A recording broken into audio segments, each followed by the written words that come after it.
আসসালামু আলাইকুম।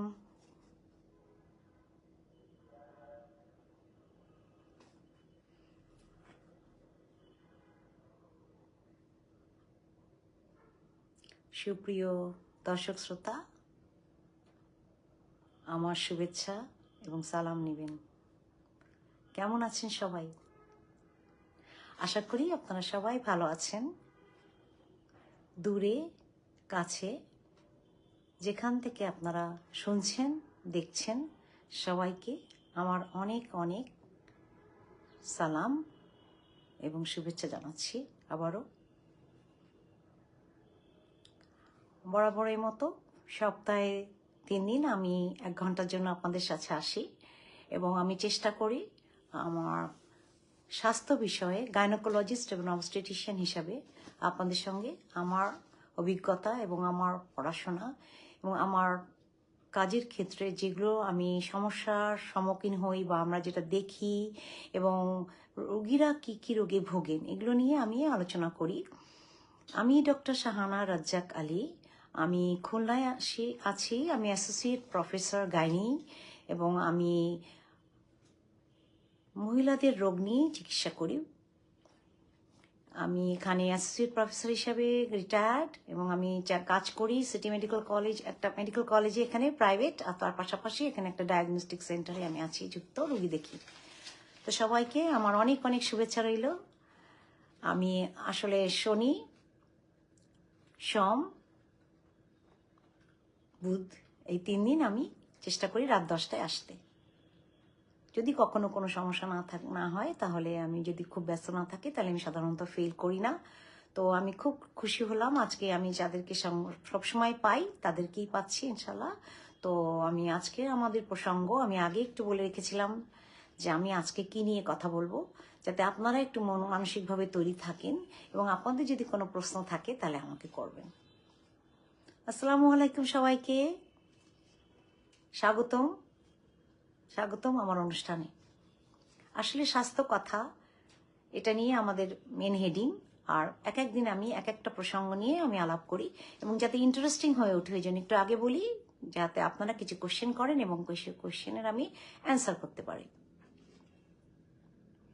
আশা করি আজকের প্রসঙ্গটা আপনাদের সবার ভালো লাগবে। আজকের প্রসঙ্গ রিপিট সিজার, বারবার সিজারিয়ান সেকশন অপারেশন। এই প্রসঙ্গ নিয়ে আমি আপনাদের সঙ্গে আজকে হাজির হয়েছি। তো প্রথমে আমি দুঃখ প্রকাশ করছি, আমি 10 মিনিট লেট হয়ে আসছি, তো দিন আমি অনেক সরি। মেনলি আসলে অনেক সময় হয় যে সময়ের সঙ্গে পারা যায় না, তো তারপরে আপনাদের সবাইকে পেয়েছি, অনেক ধন্যবাদ। তো রিপিট সিজার কি জিনিস? সিজার তো একবার করে মানুষ, তাই না? একবার সিজারিয়ান হয়, প্রথমে যদি নর্মাল ডেলিভারি না হয় তাহলে সিজারিয়ান সেকশন করতে হয়। আর সিজারিয়ান সেকশন কথাটার মানে হলো পেট কেটে, জরায়ু কেটে তারপরে বাচ্চাটা জরায়ুর ভিতর থেকে বের করে নিয়ে আসা, এটাকে আমরা বলি সিজারিয়ান সেকশন অপারেশন। কথা প্রসঙ্গে একটু বলি, অনেকে আমরা মিনি সিজার বলি কিছু কিছু ক্ষেত্রে, এটা কিন্তু একটা ভুল আমরা কথা বলি। মিনি সিজার বলে কোনো কথা নেই। তা আমরা যারা বুঝি না তারা নর্মাল ডেলিভারি পাশ থেকে যখন একটু কেটে দিতে হয় বাচ্চা বের হওয়ার জন্য, বা বাচ্চা যাতে সুস্থভাবে বের হয়, মায়ের কষ্ট কমানোর জন্য এবং বাচ্চা সুস্থভাবে বের হওয়ার জন্য আমরা যে দিক থেকে বাচ্চা হওয়ার কথা ওই দিকে আমরা নিচের দিকে ওখানে একটু কেটে জায়গা করে দিই। তো এটাকে আমরা মিনি সিজার কখনোই বলবো না। সিজার কথাটার অর্থ হলো যে আমরা এটা পেট কেটে জরায়ের ভিতর থেকে আমরা বাচ্চা বের করব। আসসালামু আলাইকুম সবাইকে যুক্ত হওয়ার জন্য। তো আমি আজকে বলবো যে রিপিট সিজার মানে বারবার যদি সিজার হয় তাহলে কি সমস্যা হয়। তো প্রথমেই আমরা জেনে রাখি কেন সিজার হচ্ছে, তাই না? সিজার আমরা কেন করছি? যখন আমরা নর্মাল ডেলিভারি করতে পারছি না, স্বাভাবিক জনিপথে যে বেবিটা বের হয় সেই পথে না বেরিয়ে আমরা পেট কেটে বাচ্চা বের করছি। কেন আমরা বাচ্চা বের করছি পেট কেটে? কেননা আমরা বাচ্চাকেও সুস্থ চাই, মাকেও সুস্থ চাই, তাই না? একটা বড় বাচ্চা কিংবা ডেট পার হয়ে গেছে হচ্ছে না, কিংবা বাচ্চাটা আড়াআড়ি রয়েছে, মা অথবা মায়ের যে হাড়, যে হাড়ের মধ্যে থেকে বাচ্চার মাথাটা বের হবে সেটা যদি খুব চাপা হয় তাহলে আমরা এসব বিভিন্ন কারণে সিজারিয়ান করে থাকি। আরো অনেক কারণ, যেমন যদি ফুল প্লাসেন্টা যদি নিচে থাকে তাহলে বাচ্চা বের হতে গেলে ফুলের উপরে চাপ পড়ছে, ব্লিডিং হচ্ছে, তাহলে আমরা বাচ্চা কি করে বের করব? পেট কেটে। তো তো এগুলো বিভিন্ন কারণে, এবং যদি কোনো মহিলার বয়স 18 বছরের নিচে হয় বা 35-এর পরে হয়, তাহলে আমরা সিজারে চলে যাই। কারণ ওই সময় দেখা যায় কি, মায়ের যে হাড়ের ভিতর থেকে বেবি বের হবে, পেলভিস বোন, সেই বোনটা অতটা ম্যাচিওর হয় না অল্প বয়সে। তখন মায়ের বাচ্চাটা নিচের দিক থেকে হতে গেলে ওই জায়গাটা ছিঁড়ে যায়, হ্যাঁ, মলদারের সঙ্গে এক হয়ে ওটা জায়গাটা ছিঁড়ে যায়, জায়গা পায় না বাচ্চা। আর বড়দের যেটা হয় সেটা হলো হাড়, সেটার মধ্যে চেপে আটকে যায় বাচ্চা, হাড়টার হতে পারে, একটু রিল্যাক্স হতে পারে না। তো এই জন্য সিজার করা হয়। তা সিজারের বহুবিধ কারণ থাকে। অনেক সময় দেখা যায় নর্মাল চেষ্টা করতে করতে বাচ্চা এত খারাপ হয়ে যাচ্ছে, বাচ্চা ভিতরে দেখা যাচ্ছে স্টুল করে দিচ্ছে, বাচ্চা টায়ার্ড হয়ে যাচ্ছে, বাচ্চা যে পানির মধ্যে থাকে সে পানিটা অনেকক্ষণ ভেঙে গেছে এবং বাচ্চার ভিতরে খয়েরি পানি ডেলিভারি হচ্ছে, ব্রাউন কালার অথবা এটা খয়েরি কালার আমরা বলি, আসলে গ্রিন কালারও আসে, গ্রিনিশ কালার, বাচ্চার স্টুলের কালার হলো গ্রিন। তো তখন আমরা কি করি, শিফট করি, নর্মাল ডেলিভারিতে না করে সিজারে চলে যাই। তাহলে আমরা সিজার কেন করি? প্রথমত আমরা এটাই জানলাম যে কোনো সমস্যা, বাচ্চার এবং মায়ের যদি কোনো সমস্যা থাকে তাহলে আমরা সিজার করি। এখন আপনারা কি কেউ জানেন যে 28 সপ্তাহ পরেও অনেক রোগী সিজার করা লাগে? লাগে। কেন লাগে? 28 সপ্তাহ পরে ফুল নিচে হয়ে রক্তক্ষরণ হতে পারে, কিংবা অনেক সময় দেখা যায় যে সবচেয়ে বেশি যেটা দেখা যায় সেটা হলো বাচ্চা পেটের ভিতর নড়ছে না, বা বাচ্চার জন্মগত কোনো ডিফেক্ট আছে এরকম। তো 28 সপ্তাহে অনেক সময় বাচ্চার মাথা অনেক বড় থাকে, ডেলিভারি হতে চায় না। এসব বিভিন্ন কারণে আমরা কিন্তু সিজারিয়ান সেকশন করি। এখন প্রথম বাচ্চাটা যদি সিজার হয় কারো 28 সপ্তাহে, তাহলে কি পরের বার নর্মাল করা যাবে? এরকম অনেক বহুবিধ প্রশ্ন আমাদের আছে, আমরা করব এবং জানবো। কি বললাম, 28 সপ্তাহ বাচ্চা পেটে জরায়ুর মধ্যে, তখন যদি কোনো কারণে আমাদের সিজার করা হয়ে যায়, লাগে, প্রয়োজন হয়, তাহলে কি আমরা পরের বাচ্চাটা সিজার করা লাগবে? তাহলে রিপিট সিজার কেন লাগবে, কখন লাগবে, কাদের লাগবে, এটা একটু জানি। রিপিট সিজার ঝুঁকি কি? রিপিট মানে একবার করেছি, দ্বিতীয়বার, তৃতীয়বার, চতুর্থবার হবে, এটাকে বলে রিপিট। হ্যাঁ, তা রিপিট কাদের লাগে? বড় বাচ্চা, আড়াআড়ি বাচ্চা, ফুল নিচে। হ্যাঁ, কারণ প্রথম বাচ্চা সিজার হয়েছে বলে পরে বড় সিজার হবে তা না, কিন্তু যদি আড়াআড়ির জন্য হয়ে থাকে তাহলে পরের বাচ্চা তো, সেকেন্ড বাচ্চা তো আড়াআড়ি নাও থাকতে পারে, তাহলে সেখানে কেন সিজার হবে? তাই না, সেখানে সিজার লাগে না। তো এগুলো কিছু ব্যাপার থাকে যেখানে যেখানে আমাদের প্রথমবার নর্মাল ডেলিভারি হয়নি, সিজার হয়েছে, দ্বিতীয়বার সিজার লাগবেই এমন কথা নেই। কিন্তু দ্বিতীয়বার নর্মাল ডেলিভারি করতে গেলে অনেক রকম অসুবিধা হয়। যেমন কি অসুবিধা হয় দ্বিতীয়বার নর্মাল ডেলিভারি করতে গেলে? অনেক সময় যে আগের যে জায়গাটায় কাটা পড়েছিল, পরের বার তো সেখানেই কাটতে হয় জরায়ুতে। তো এই স্কারটা, যাকে আমরা স্কার বলি, ওই স্কারটা উইক থাকে, দুর্বল থাকে। এই দুর্বল থাকার কারণে স্কার, তখন কি হবে, স্কারটা দুর্বল, আর স্কার যখন দুর্বল হবে তখন আমরা দেখতে পাই যে ওইখানটায় পেটে প্রচণ্ড ব্যথা হয় রোগীর, এবং হঠাৎ করে ডেলিভারির হওয়ার সময় ওই জায়গাটা ফেটে যায়।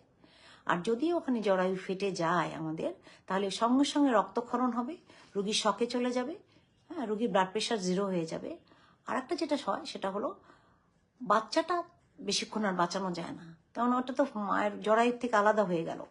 তাহলে ওই মুহূর্তে তাহলে আমাদের ডেলিভারি রুমের মধ্যে সব অ্যারেঞ্জ থাকতে হবে, যে ওখানেই আল্ট্রাসাউন্ড আর অ্যানাস্থেশিয়া ডক্টর থাকবেন বসে, ডক্টরও বসে থাকবে, যে অবজার্ভ করবে। যদি দেখে যে হঠাৎ করে খুব পেটে ব্যথা হয়ে জরায়ুটা ফেটে গেল, সঙ্গে সঙ্গে তাকে সিজারিয়ানে যেতে হবে এবং তাকে রক্ত আগের থেকে রেডি করা লাগতে হবে।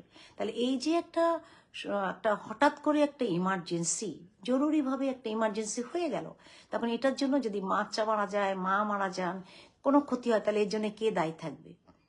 এইসব চিন্তা করেই কিন্তু আমরা দ্বিতীয়বার অনেকেই আমরা সিজার করতে চলে যাই, যে না আমরা আর ঝামেলা নিব না। কারণ 28 সপ্তাহে বাচ্চা বের করলে অনেক সময় বাচ্চাটা সেভ হয়, আর আমরা কখন ব্যথা উঠবে, কবে ব্যথা উঠবে সেটা তো জানি না। সে কারণে অনেকেই আমরা এই ঝুঁকিটা নিতে চাই না। কিন্তু WHO বলে, WHO মানে World Health Organization, American Society of Gynaecologist and Obstetrician, ওনারা বলেন যে হ্যাঁ, তোমরা চেষ্টা করো সেকেন্ড টাইম যে ডেলিভারিটা হবে সিজারের পরে, প্রথম সিজারের পরে, সেটাকে নর্মালি করতে। কিন্তু আমাদের দেশে যে অ্যামিনিটিস আছে, ওদের দেশে তার থেকে অনেক অনেক বেশি অ্যামিনিটিস আছে। ওরা সিটি স্ক্যান করে দেখে যে স্কারটা পাতলা হয়ে গেছে কিনা, যে আগের যেখানে বাচ্চার জন্য জরায়ুতে কাটা পড়েছিল, সেটাকে আমরা স্কার বলছি, ওই স্কারটা পাতলা পাতার পানি একদম কাগজের মতো হয়ে গেছে কিনা, পাতলা। এখন পাতলা হয়ে গেলে নিশ্চয়ই এইটা যখন কন্ট্রাক্ট করবে বাচ্চা হওয়ার সময় তখন কিন্তু এটা ফেটে যাবে। তারপরে এটা ছাড়া আরও দেখা যায় ফুলটা অবস্থান কোথায় আছে, এটা কিন্তু খুবই জরুরি। প্লাসেন্টা অনেক সময় যেটা হয়, দ্বিতীয় সিজার ক্ষেত্রে যেটা হয় যে দ্বিতীয়বার বাচ্চা হওয়ার ব্যাপারে যেটা হয়, একবার সিজার হলে পরের বার এই জরায়ুতে ফুলটা অনেক সময় নিচে সেই আগের স্কারে গেঁথে যায়। হ্যাঁ, এবং তৃতীয়টার বেলায় বেশি হয়। তাহলে তৃতীয়টা অনেক অনেক ঝুঁকিপূর্ণ, দ্বিতীয়টা তাও কোনো রকম অ্যাভয়েড করা যায়, কিন্তু তৃতীয় বাচ্চা সিজারের দুটো বাচ্চা সিজারের পরে তৃতীয় বাচ্চা হওয়ার সময় কিন্তু এই প্লাসেন্টা বা ফুল 80%-এর কাছাকাছি নিচে থাকে। এমনও হয় যেটা ব্যথাহীনভাবে ব্লিডিং হতে থাকে এবং এই রোগী হঠাৎ করে জরুরি অবস্থায় চলে যায়। বাচ্চাও সেভ করা যায় না এবং মাকে অনেক কষ্ট করে সেভ করতে হয়। কিভাবে সেভ করতে হয়? মায়ের জরায়ু ফেলে দিতে হয়। এর থেকে কঠিন জিনিস আর নাই, তাই না? মাকে 10 ব্যাগ 12 ব্যাগ ব্লাড দিলাম, জরায়ু ফেলে দিলাম, তাহলে বাচ্চা পেলো কি পেলো না, অনেক কিছু আমরা। সেই জন্য আজকের প্রসঙ্গ যে আমরা বলছি যে প্রথমবার সিজার হলে দ্বিতীয়বার সিজার লাগবে কিনা, বা রিপিট সিজারের অসুবিধা কি। রিপিট সিজারের অসুবিধা এই যে প্রথমবার আমি কোথায় করেছি, কেন করেছি, হ্যাঁ, এটা লাগতো কি লাগতো না, এবং যদি প্রথমবার সিজার হয়ে গেল দ্বিতীয়বার আমি কার কাছে এসেছি করতে, সে তার দায়িত্ববোধ বা সেখানে ফ্যাসিলিটি বা সুযোগ সুবিধা কি আছে, এটা আমাদের অবশ্যই অবশ্যই জানা দরকার। ধন্যবাদ সবাইকে আমার সঙ্গে যুক্ত থাকার জন্য। অনেকে যুক্ত হয়েছেন, অনেক খুশি হলাম যে আপনারা সবাই অনেক অনেক আগ্রহ নিয়ে আমার প্রোগ্রামে হাজির হয়েছেন। অনেক অনেক ধন্যবাদ সবাইকে। তো আমাদের যদি দেখি যে একটা মা একবার সিজার হয়েছে, তাহলে পরের বার তাকে আমরা সিজার করব কি করব না, এই প্রসঙ্গে তো আমি বললাম যে প্রথম বাচ্চাটা যদি 28 সপ্তাহে হয়ে যেয়ে থাকে, কোনো কারণে 28 সপ্তাহে করা লাগতে পারে, তাহলে কিন্তু পরের বার সিজার লাগে না, লাগে না, লাগে না। এখন এটা আমাদের ইতিহাস নিতে হবে ভালোভাবে, তাই তো? ইতিহাস নিতে হবে। আমরা যদি ঠিক মতো ইতিহাস না নিই এবং রুগী যদি বলে হ্যাঁ আমার আগে সিজার হয়েছে, এখনো আমি আসছি, আমি এখন কি করব, তখন আমি ইতিহাসটা ভালো মতো নিলাম না যে আগে কি কারণে তার সিজার হয়েছিল। তাকে দুটো বাচ্চা থাকার কারণে হয়েছিল? টুইন বাচ্চাতেও তো সিজার লাগে, তাই না? টুইনের জন্য সিজার লাগে প্রথমবার, দ্বিতীয়বার তো দুটো বাচ্চা নাই, তাহলে আমি কেন সিজার করবো? আচ্ছা, আবার প্রথমবার যদি দুটো বাচ্চা হয়ে থাকে, দুটো বাচ্চাই সুস্থ থাকে, তাহলে সেকেন্ড টাইম যখন তার সিজার করলাম তখন যদি আমি তাকে লাইগেশন বা টিউবেক্টমি করে দিই, তাহলে তাকে মাকে কি বাঁচাতে পারবো? পারবো, যাতে পরবর্তীতে 3 নম্বর বাচ্চা সে না নেয়। 3 নম্বর বাচ্চা তার নেওয়ার কোনো প্রয়োজন নাই, কারণ তার আগে 2টা বাচ্চা আছে, এখন একটা বাচ্চা হচ্ছে। আমাদের গভর্নমেন্টের এটা আইন বলা যায় যে দ্বিতীয় বাচ্চা যদি 2 বছরের বেশি হয়, তাহলে রোগীর কাছে পারমিশন নিয়ে আমরা টিউবেক্টমি বা লাইগেশন করব। কেন আমরা লাইগেশন করব? চিরতরে কেন বাচ্চা হওয়া বন্ধ করে দিব? কেন দিব? কেন আমরা চাই না মাতৃ মৃত্যু হার বাড়ুক। আমরা চাই না যে অযাচিতভাবে একটি বাচ্চা আসলো এবং সেই বাচ্চাটি মা নষ্ট করতে চাইলেন, নেবেন না, তখন তার জীবনে প্রচুর প্রচুর ঝুঁকি হয়ে যাচ্ছে, তার জরায়ু ইনফেকশন হয়ে যাচ্ছে। এজন্য আমরা এটাও বলবো যে না, আপনি বাচ্চা নেবেন না। এখন আরো কথা আসে যে একটা বাচ্চা নেওয়ার পরে পরবর্তী বাচ্চা সিজারে কতদিন পরে নেবে, তাই না? এই প্রসঙ্গটা আসলে খুবই ইন্টারেস্টিং আজকে। আমি খুবই ধন্য যে আপনারা এতজন যুক্ত হয়েছেন। আসসালামু আলাইকুম সবাইকে। যারা যারা পরে যুক্ত হয়েছেন সবাই আশা করি ভালো আছেন। আমি আজকে প্রসঙ্গ আমার যে রিপিট সিজার বা বারবার সিজার ফলে কি সুবিধা কি অসুবিধা। সুবিধা তো নাই মোটেই, অসুবিধা কি কি কি কি ঝুঁকি, মায়ের কি ঝুঁকি, বাচ্চার কি ঝুঁকি, কখন হবে, কেন হবে, কিভাবে হবে, আদৌ পরের বার সিজার লাগবে কি লাগবে না, আর যদি পরের বার সিজার লাগে তাহলে আমরা কিভাবে সেটাকে করব, আদৌ সিজার করব কিনা, কতটুকু আমরা সচেতনতা গ্রহণ করব এবং কিভাবে আমরা আগাবো যাতে মা এবং বাচ্চা দুজনেই সুস্থ থাকেন। থ্যাংক ইউ, অনেক অনেক ধন্যবাদ ইয়াসিন আলী ভাই, আপনাকে আমাকে স্টার গিফট করার জন্য। আমি আমার অন্তঃস্থল থেকে অনেক অনেক ধন্যবাদ এবং ভালোবাসা জানাচ্ছি। স্টার গিফট করার জন্য অনেক অনেক ধন্যবাদ আপনাকে। সবাইকে ধন্যবাদ, সবাইকে শুভেচ্ছা, সবাই ভালো থাকবেন, সবার জন্য অনেক অনেক শুভকামনা রইল। মেন আর সবাই আমাকে স্টার গিফট করার জন্য, আমাকে অনুপ্রাণিত করার জন্য আমি সবাইকে এবং সবাই যে আমাকে দেখছেন, আমার আলোচনা শুনছেন, যার জন্য আমি অনেক ধন্যবাদ জানাচ্ছি। বিশেষ করে ইয়াসিন ভাইকে, যিনি আমাকে স্টার পাঠিয়েছেন, তাকে আমি অনেক ধন্যবাদ জানাচ্ছি। আলহামদুলিল্লাহ, আমি আমার প্রসঙ্গে ফিরে যাই। থ্যাংক ইউ সো মাচ এতজন জয়েন করার জন্য। তো আমার প্রসঙ্গ ছিল যে আমাদের একটা বাচ্চা যদি হয় 28 সপ্তাহে, আর পরের বার যে আমরা সিজার করব কি করব না, প্রথমত সিজার হয়েছে, আমরা পরের বার সিজার করব না। যদি করব ওই ইন্ডিকেশন যদি থাকে যে টুইন বেবি, একটা আড়াআড়ি কিংবা ফুল নিচে, প্লাসেন্টা নিচে, তাহলে আমরা করব। প্রথম বাচ্চাটা কার হাতে হয়েছিল এবং সেই সময় ইনফেকশন হয়েছিল কিনা, এগুলো হিসাব নিতে হবে, আমাদের ইতিহাস নিতে হবে। আর সব থেকে জরুরি যেটা, সেটা হলো বাচ্চার সাইজ কত, মায়ের ডায়াবেটিস আছে কিনা, মায়ের ব্লাড প্রেশার আছে কিনা, এবং বাচ্চাটা কত বড়, পানি পর্যাপ্ত আছে কিনা, প্লাসেন্টা কোথায় অবস্থান করছে। এই কটা পয়েন্ট যদি আমরা না জানি আর আমরা বলি যে না আসলে এক্ষুনি সিজার করতে হবে, it's not the right thing we are doing. হ্যাঁ, আমরা এটা ঠিক কাজ করব না। তাহলে পেশেন্টের ইতিহাস একটা বড় জিনিস, তাই না? ইতিহাস নিতেই হবে এবং পুঙ্খানুপুঙ্খভাবে নিতে হবে। উনি যদি বলতে না পারেন তাহলে ওনার বাসার অন্য লোক যে ডেকে সেটা শুনতে হবে। অনেক সময় অল্প বয়সে বাচ্চা হয়, জানে না, বুঝতে পারে না, তো এগুলাকে অন্যের হেল্পও নেওয়া লাগবে। তো এখন আমরা আলোচনায় আসি যে এই যে আমরা বললাম যে সিজার লাগবে না, এখন লাগবে না তাহলে কি করতে হবে? ওখানে ভিজিলেন্স সাংঘাতিকভাবে তার পাশে কেউ না কেউ থাকতে হবে, অজ্ঞানের ডাক্তার থাকতে হবে, রক্ত রেডি থাকতে হবে, অ্যানাস্থেটিস্ট অবশ্যই থাকবে, পাশাপাশি একজন এক্সপার্ট সার্জন থাকবে। তাহলে এইসব মিলিয়ে একটা অপারেশন যদি আপনার করতে হয়, তাহলে আমরা একটা অপারেশন থিয়েটারে অন্তত 12 জনের প্রেজেন্ট থাকতে হচ্ছে। একটা নর্মাল ডেলিভারিতে যেখানে 3 জন থাকলেই যথেষ্ট, তাই না? কিন্তু ডেলিভারিটা যে নর্মাল হবে সেটা কি আমরা জানি না। তাহলে আমাদের দেশে যেটুকু সরঞ্জাম আছে, যে কিছু আমাদের কি বলবো এটাকে, যন্ত্রপাতির সুবিধা, তারপরে ইনভেস্টিগেশন সুবিধা, তারপরে এক্সপার্টাইজনেস অফ দ্য সার্জনের কতটুকু দক্ষতা এবং তার কতটুকু লেখাপড়া, তার কতটুকু রুগীর প্রতি তার আন্তরিকতা, সব কিছু মিলিয়ে একজন ডক্টর শুধু সেবা দিবেন না, উনি কিন্তু আচরণ বিধিটা দেখবেন, পাশাপাশি উনি জাজমেন্টাল হয়ে জাজ করবেন যে হ্যাঁ এটা লাগবে কি লাগবে না, এবং পেশেন্টকে কি সমস্যা হতে পারে এবং না হতে পারে, কি কি রেডি রাখতে হবে, রক্ত, পাশে রোগ, সব কিছু কিন্তু আমাকে পেশেন্টের সঙ্গে আগের থেকে আলাপ আলোচনা করে রাখতে হবে। এখন আপনি বলেন আমাদের দেশে কজন রোগী আগের থেকে দেখায়, কজন রোগী রেগুলার চেক আপে থাকে? আমি একটা খুব ইম্পর্টেন্ট কথা বলবো, যেটা কিনা আমরা সব সময় পেয়ে থাকি, সেটা হলো মেয়ের বাসা হলো মনে করেন খুলনায়, বিয়ে হলো চিটাগাঙে, শ্বশুর বাড়িরা হাজবেন্ডের পোস্টিং হলো মনে করেন যে কোনো একটা জায়গা, রংপুর,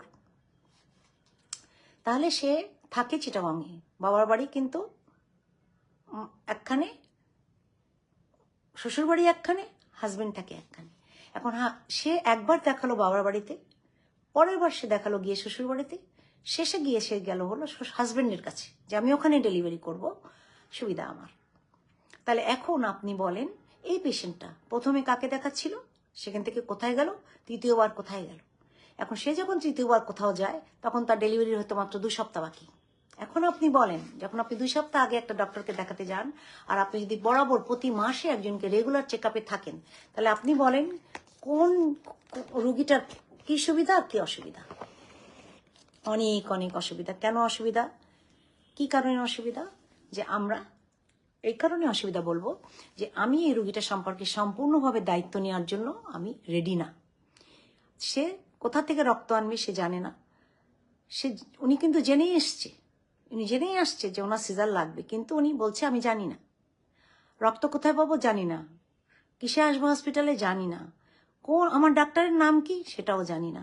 তাহলে আমার একটা সদর হসপিটাল বা আমার একটা মেডিকেল কলেজ হসপিটালে আপনি ব্যথাটা নিয়ে চলে আসলেন রাত 2টোর সময়, খুব ব্যথা, প্রচন্ড ব্যথা, আপনি আসলেন, সেই রুগীটার কথাই বলছি, ব্যথা নিয়ে আসলো, তার আগে সিজার সে জানে তার 2 সপ্তাহ আগে যাওয়ার কথা ছিল কিন্তু সে যায়নি।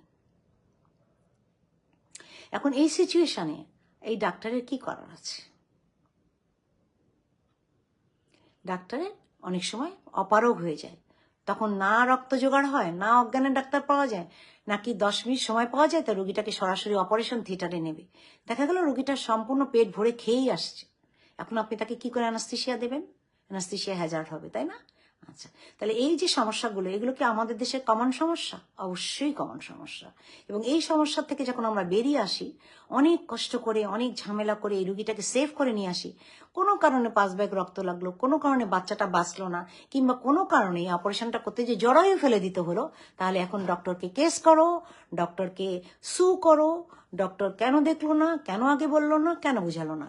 কিন্তু আপনি ভিতর আসল জায়গা, আসল সিনারিওটা কি? সিনারিও এই যে উনি আমাকে দেখাননি, উনি কোনোদিন হসপিটালে আসেননি, উনি একবার দেখিয়েছেন তার বাবার বাড়ির জায়গায়, একবার দেখিয়েছেন তার শ্বশুর বাড়ির জায়গায়, এবার ডেলিভারি করতে আসছেন ডেলিভারি ব্যথা নিয়ে রাত 2টোর সময় হসপিটালে।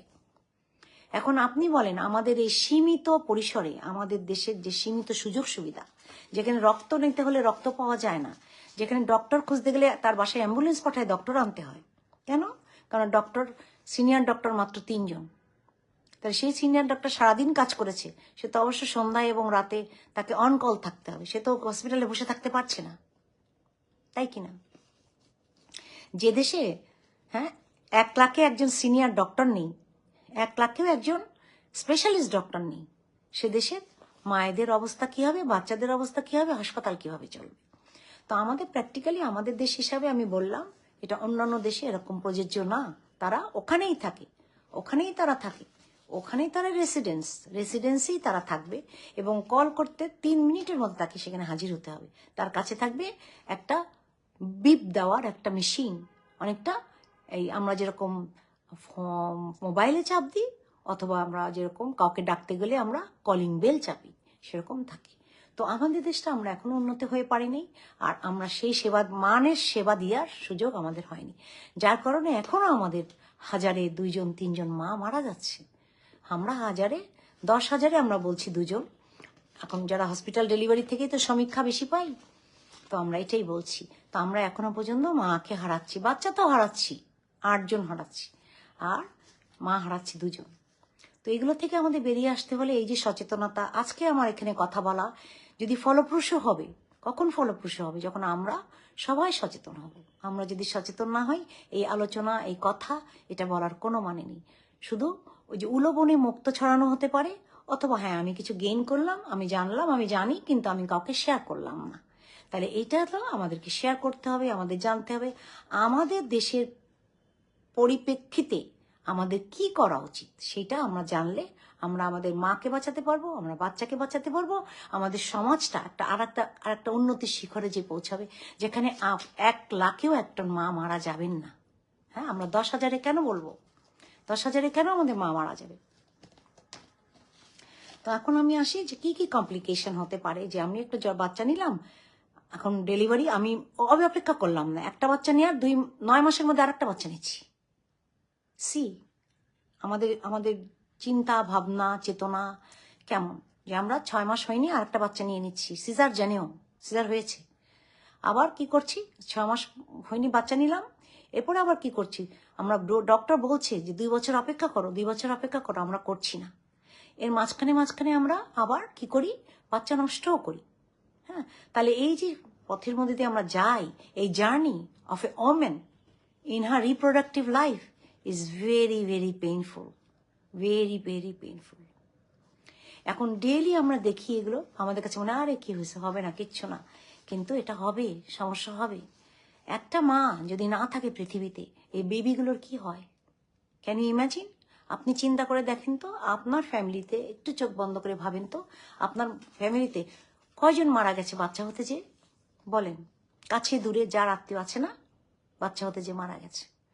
সেই বাচ্চাগুলোর এখন খবর নেবেন 10 বছর পরে, সেই বাচ্চাগুলো কেমন আছে, কেমন আছে সে বাচ্চাগুলো? একটু বলেন তো। ভালো নেই। মা ছাড়া বাচ্চারা ভালো থাকে না। বলতে হয়তো শুনতে খারাপ লাগবে, বাবা ছাড়া বাচ্চা ভালো থাকে। বাবা নেই, বাচ্চারা ভালো থাকে না, কিন্তু মা ছাড়া বাচ্চা ভীষণ ভীষণ ভালো, একদমই খারাপ অবস্থা চলে যায়। তাই না? মা হলো যতই বাইরে কাজ করুক, মা যতই রাগারাগি করুক, মা যতই ব্যস্ত থাকুক কাজের রান্নায়, তার মা বাচ্চা ছাড়া কিছুই বোঝে না। কিন্তু একজন বাবা অন্যভাবে পার্সোনালি কেউ নেবেন না। একজন বাবা কিন্তু সেই দায়িত্ব নিয়ে বাচ্চাকে মানুষ করেন না আমাদের দেশে। আমার দেখার জন্যই আমি আমাদের দেশটাই বললাম। বাবা কি করেন? তার সুবিধার জন্য বলেন বা যে কোনো কারণেই হোক না কেন, সমাজের চাপে পড়ে বলেন, উনি আরেকটা সেকেন্ড ম্যারেজে চলে যান। এবং 100%, আমি যদি 100% তো 100-র মধ্যে 100% বললাম, এখন যদি 1,00,000 বললেন তাহলে অবশ্য আমি ভুল। কিন্তু একটা মা কিন্তু সহজে সেকেন্ড কোনো রিলেশনে সহজে যান না।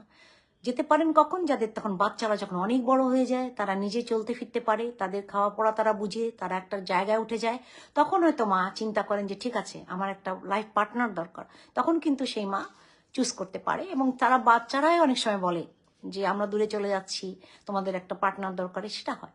কিন্তু সেটাও কিন্তু আমাদের সমাজ মহিলার এই কাজ, এই যে তিনি সেকেন্ড টাইম কোনো একটা জড়ালেন সম্পর্কে, এটা মানতে আমাদের সমাজ চায় না, চায় না, চায় না। কিন্তু আমাদের সমাজ এটা চায় যে ইয়েস, একজন ছেলে ওয়াইফ নাই, divorced or married or dead, that person should marry within a year, within 3 months। এটা হলো আমাদের সমাজ তাকে চাপিয়ে দেয়। সমাজ তাকে বোঝায় যে তুমি করো বিয়ে, নাহলে এই বাচ্চাগুলো কে দেখবে। কিন্তু এই বাচ্চাগুলো কি আদৌ মানুষ হয়? খুব কম। তো আমার প্রসঙ্গ কেন আসলো? এই জন্যই যে আমরা সিজার করি আর ডেলিভারি করি, আমরা মাকে হারাতে চাই না। এটাই তো সচেতনতার জন্যই বলা। এটা কিন্তু কোনো কাউকে ব্লেম করা না, বা কোনো সমাজকে আমি চোখে আঙ্গুল দিয়ে কিছু দেখাতে চাচ্ছি না। আমি এটাই বলতে চাচ্ছি যে একটা মা যদি না থাকে এবং এই সিজারের কারণে যদি আমরা মাকে হারাই, তাহলে কত সমস্যা হয়। তার আগের বাচ্চার সমস্যা হয়, আগে 2টা বাচ্চা থাকুক বা একটা থাকুক, সমস্যা হয়। তাহলে আমরা চাইবো যে আমাদের মা যেন আমরা না হারাই। এরপরে আমাদের কেন কি কি প্রবলেম হবে? যদি আমাদের দেখা যায় যে হ্যাঁ আমাদের জরায়ুতে আমরা সেকেন্ড টাইম বাচ্চা নিয়েছি, প্রথম সিজারের পরে দ্বিতীয় বাচ্চার সময় কি হয়? জরায়ু ফেটে যায়। জরায়ু যে আগের সেলাইটা দুর্বল থাকলে জরায়ুটা একদম ফেটে যায়, 2 ভাগে ভাগ হয়ে যায়, এবং সেকেন্ডের মধ্যে ভিতরে রক্ত জমাট বাঁধে এবং মা অজ্ঞান হয়ে যান। হসপিটাল পর্যন্ত যেতে যেতে আমরা আর মাকে পাই না সাধারণত। যদিও পাই, মাকে পাই, মাকে জরায়ু ফেলা লাগে এবং মাকে বাঁচানো যায়, বাচ্চা আর পাওয়া যায় না। তাহলে এইসব সমস্যার থেকে আমরা যেন বেরিয়ে আসতে পারি। আর একটা কি সমস্যা হয়? যদি সেকেন্ড বেবিতে অত না, থার্ড সিজারের বেলায় যেটা হয় সেটা হলো প্লাসেন্টা বা ফুল, এটা আগে যে সেলাইটা ছিল ওইটার মধ্যে গেঁথে যায়, ওইটার মধ্যেই সে শিকড় গাড়ে, এবং ওইটা ছাড়িয়ে সে পেশাবের থলিটা কিন্তু জরায়ুর সামনে থাকে, ওই পেশাবের থলির ভিতরেও ঢুকে যায় ফুল। তাহলে এখন বলেন মায়ের কি সমস্যা হবে? মা জরায়ু রাখা যাবে? যাবে না, এত ব্লিডিং হবে, জরায়ুটাই ফেলে দেওয়া লাগবে, তাই না? তা জরায়ু ফেলে দিলে সমস্যা না? অবশ্যই তার মানসিক সমস্যা, তার শারীরিক সমস্যা। জরায়ু ফেলে দিলে মা অনেকটা মানে মনে করেন যে আমার একটা অঙ্গ আমি হারালাম। তো এটা একটা তার মানসিক সমস্যা তৈরি করে। আর অনেক ব্লাড লাগে। এবং এইটা যেটা দেখা যায়, যেটা আমি সেকেন্ড বা থার্ড সিজারের বেলায় বলবো, সেটা হলো বাইরের যে অঙ্গগুলো আছে, যেরকম খাদ্যনালী, তারপরে গাট ওয়াল বলি আমরা, এবং অন্ত্র, বৃহদন্ত্র, ক্ষুদ্রান্ত্র বলি না, এবং ওমেন্টাম যেটাকে প্রোটেকশন দেয়, সেগুলো সব এসে জরায়ুর উপরে সে আটকে যায়। তাহলে সেটা করতে গেলে আলাদা সার্জারি লাগে, ওটা ছাড়াতে হয়। তাহলে এই অপারেশনটা অত সোজা না, যে কেউ থার্ড সিজার করতে পারবে না, যে কেউ থার্ড সিজারে হাত দেওয়া উচিত না। তাহলে সার্জারিকে ডাকতে হয়, এবং এই জরায়ুর থেকে গায়ে লেগে আছে যে খাদ্যনালী, ওটা সরিয়ে বাচ্চা বের করতে হয়। এবং সার্জনের তখন অনেক এক্সপার্ট হতে হয়। এমনও হয় যে জরায়ুটা, এই যে পেটের উপরে যে লেয়ার, তার সঙ্গে জরায়ুটা লেগে যায়, তখন এটা না ছাড়িয়ে বাচ্চা বের করা যায় না। জরায়ুটাকে ছাড়াতে হবে পেটের উপরে লেয়ার থেকে, তারপরে বাচ্চা বের করতে হবে। তাহলে এটা কত কঠিন কাজ, সময় সাপেক্ষ। এখন আমার এটা ছাড়াতে যদি আধা ঘন্টা লাগে, তাহলে রুগী তো অলরেডি অ্যানাস্থেসিয়া দেওয়া, তাই না? তাহলে রুগীটা, বাচ্চার কি হবে? বাচ্চাটা বাইরে এসে শ্বাস নিবে না। সেই ক্ষেত্রে আমরা কি করি? জরায়ুর উপরে তো আমরা লম্বালম্বি কাটি, কিন্তু এই ক্ষেত্রে যদি আমরা এরকম দেখি যে ফুল নিচে, প্লাসেন্টা নিচে এবং প্রসবের থলি সেখানে আটকে আছে, তাহলে আমরা উপরের দিকে কেটে লম্বালম্বি ভাবে কাটি, কেটে বাচ্চাটা বের করি। আমরা সাধারণত আড়াআড়ি কাটি জরায়ুর উপরে, হ্যাঁ, কিন্তু এইভাবে লম্বালম্বি কেটে আমরা জরায়ুর থেকে বাচ্চাটা বের করে ফেলি। তারপরে আমরা সেলাই দিই, আর যদি বেশি সমস্যা দেখি জরায়ুও ফেলে দিই। তাহলে এটাতে কি হবে? এটাতে অনেক রক্ত লাগবে, অনেক ডক্টর লাগবে, অনেক এক্সপার্ট মানুষ লাগবে। এছাড়া আর কি হবে?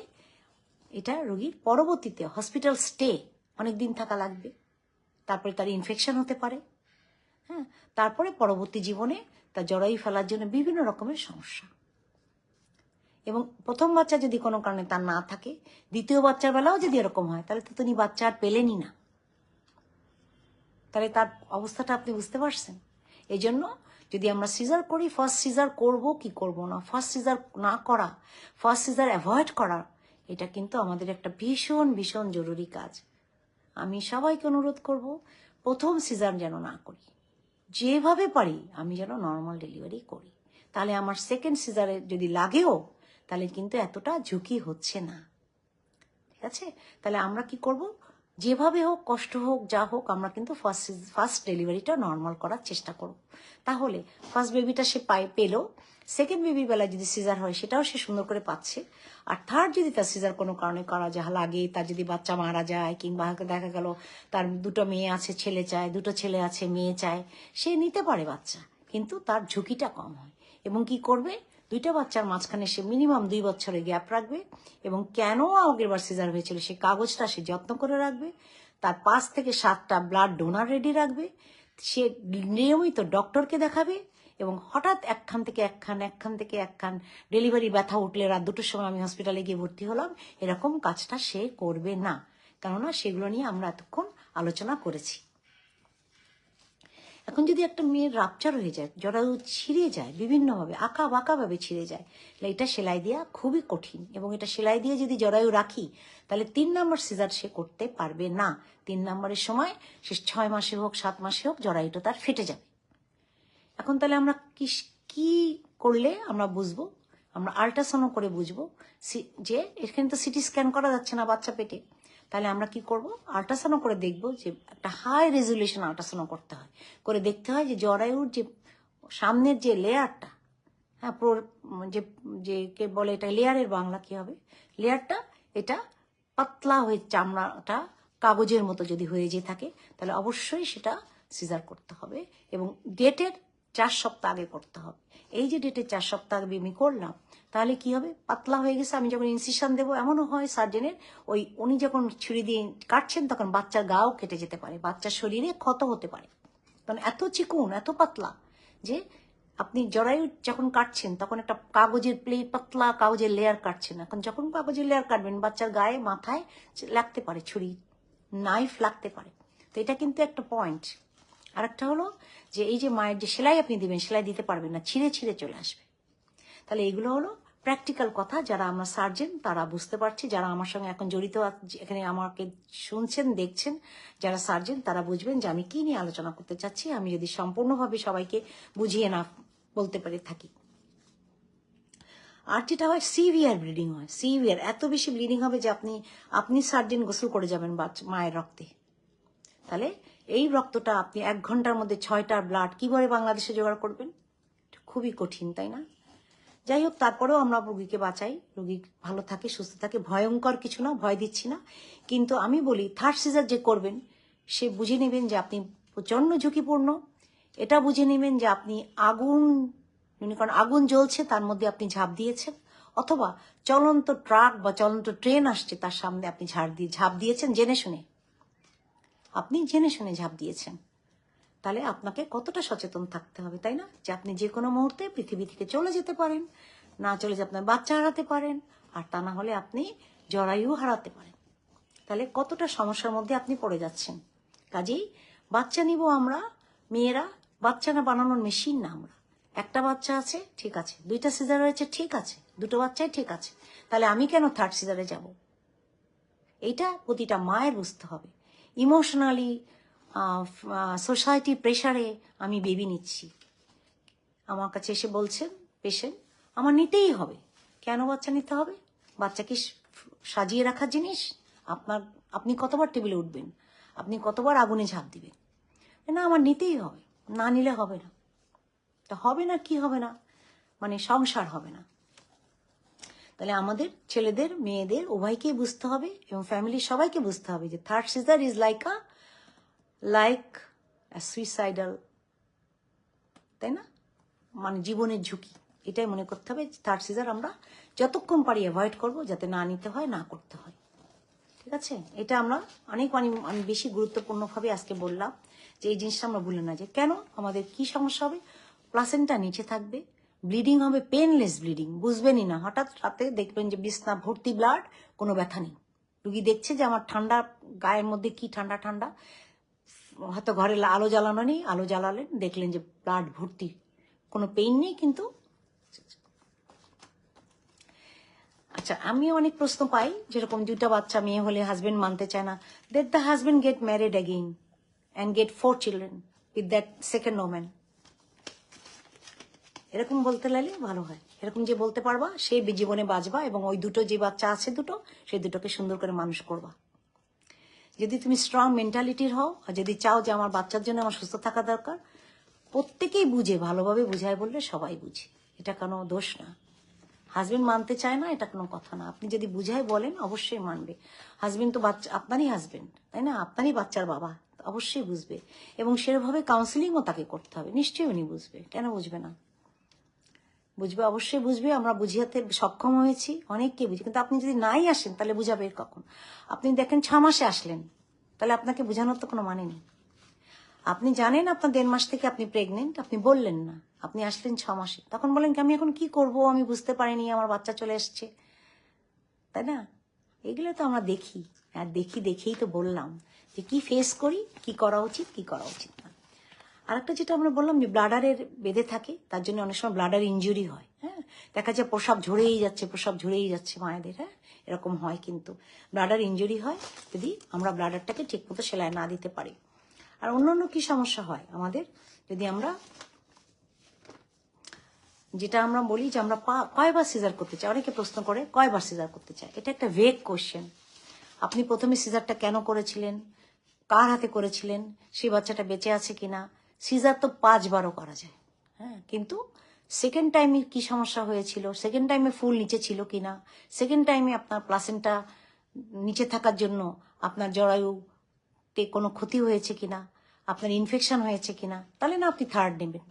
সব যদি ভালো যায়, একটা বাচ্চাও যদি আপনার না থেকে থাকে, অবশ্যই আপনাকে আমি 5বারের বাচ্চা নিতে বলবো, যদি সেটা খুব সম্ভব হয়। কিন্তু তার মানে এই না যে আমার শখ করে বাচ্চা নিব, আমার যা হয় হোক, আমি পৃথিবী থেকে চলে যাই, আমার বাচ্চা বেঁচে থাকুক, আমার বেঁচে থাকার দরকার নেই।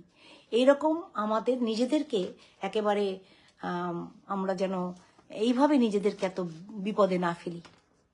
এটা কিন্তু খুবই ঝুঁকিপূর্ণ। এই কথাটা আমি আজকে বলবো, এবং এই বলার জন্যই কিন্তু আজকে আপনাদের সঙ্গে বসা।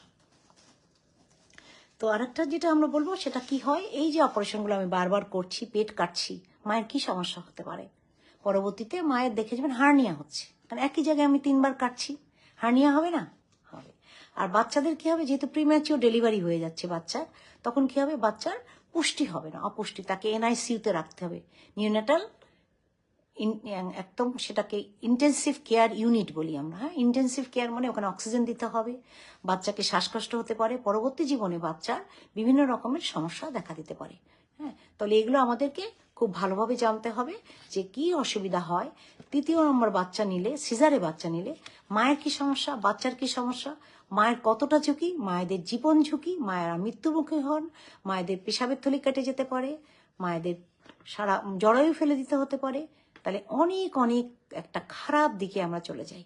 সেই জন্য প্রথম বাচ্চাটা যেন সিজারে না হয়, সেই চেষ্টা আমাদের মাথায় কিন্তু থাকা উচিত।